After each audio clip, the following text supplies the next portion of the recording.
ఎవరి దగ్గర అయితే పవర్ ఉందో వాళ్ళు ఆ పవర్ని ఎప్పటికీ వదలాలనుకోవట్లేదు. పేదవాడికి చదువు లేనప్పుడే కదా ఈ నాయకుల కనసేగల్లో గొర్రెల మందలాగా నడుస్తూ ఉండేది. అండ్ అందరికీ తెలిసిన విషయమే ఈ చదువు లేని వారే వారి ఓటు బ్యాంక్ అని. వీళ్లే జాతి మతం కులం అని ఓట్లేస్తుంటారు.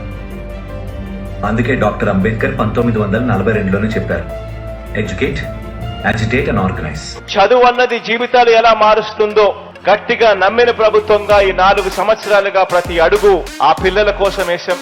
రాబోయే తరాలు ప్రపంచంతో పోటీ పడాలి, రాబోయే తరాలు పేదరికం నుంచి బయటికి రావాలి అనంటే ఖచ్చితంగా వాళ్ళందరూ కూడా గొప్పగా చదవాలి.